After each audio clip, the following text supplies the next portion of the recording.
Why'd you start vaping in the first place? Better than cigarettes, would have thought. Right. And the cigarette smoke, kind of don't like the smell of it. And it lingers everywhere. It makes your clothes stink. Vaping, you just take a puff of it and, it's just like a water air type, but that was a little scary.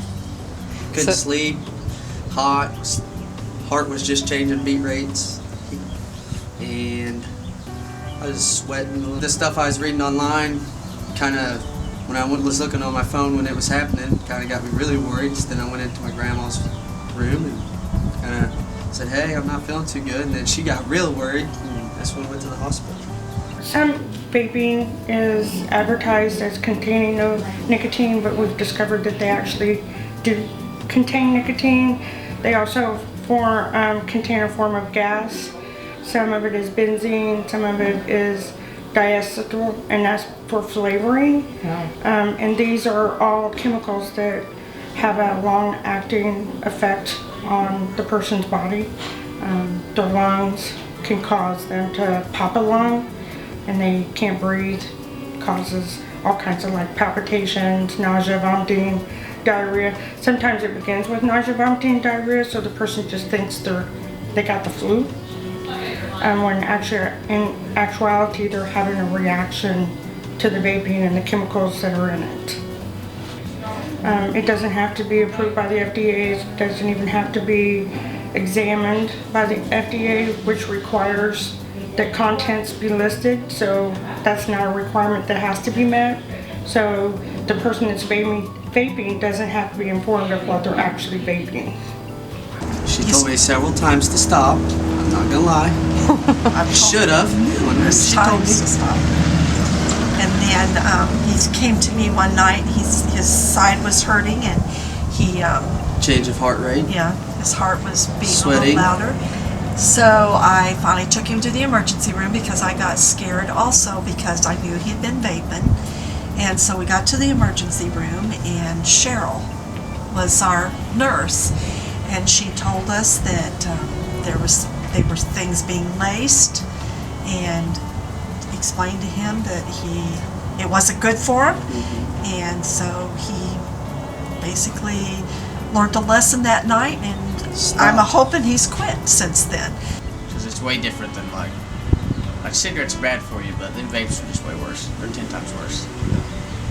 I know whenever it happened to him, there was about 6 of our buddies. We all threw ours in the woods. The CDC says that even being around somebody that uses the e-cigarettes poses a risk for the people around. When they first came out, we thought that it was just water vapor, but it is more than that, and there's a lot of toxins involved in the vapor. So yes, e-cigarettes pose a risk to everyone. It even is toxic if you leave the cartridges around and children get in and drink it. It can cause a potential overdose. You'd have to call poison control if your child drank this. It causes nausea and vomiting, makes them extremely sick. Young adulthood, even like teens up until age 25, our brains form what we call synapses, or connection between brain cells. So in our early years, up until age 25, then we learn quicker because of that synapses works faster. But so after age 25, it takes longer for the brain to remember that memory or that new function or a new teaching thing. So because kids can learn faster and that synapses is built faster, then they become more addicted quicker. So it's more difficult for them to overcome the addiction. So that's why it's so dangerous. For the younger they are when they start, the more dangerous it is, because they become more addicted faster and the addiction becomes more intense. There's been cases where children, the only thing that they have in their background is vaping. They don't do any drugs, they don't take any medications, and they've came in with symptoms of respiratory distress, and it was caused by vaping. For me in my journey, I started smoking at the age of 12, so I started really early.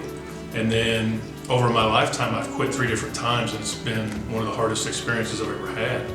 And so most adults who do smoke admit they want to quit. They don't want to have that ball and chain of the addiction. They want to quit, and they try and they're unsuccessful. The earlier you start with nicotine, there's like a couple things that can happen. One is it can be a gateway. It can lead into other things, other types of addictions and behaviors that are not healthy for you. And so that's really a risk of the earlier you start, the more likely it's going to be a gateway into something else. The next, what we found is that the earlier you start, the more likely you're going to have trouble later on in life with an addiction to nicotine, and the harder it is to quit. And then the third thing is our brains as adolescents and as youth are very are impacted highly by nicotine. And so the earlier we start, the more likely it's going to cause problems in our brain and just the ability to enjoy life in a normal way. So what I'd like you to do is think about the first time your friends are vaping or smoking, or you're thinking about it and you're getting drawn to it. Just think about these long-term effects that short-term you might have some enjoyment, short-term it might be kind of cool, but long-term it can affect the way you enjoy life. It can possibly lead to addictions to nicotine or other substances that are really hard to kick. And then later on in life, it can be a real challenge for you to stop them. They've all, as far as I know, he said they've all quit vaping.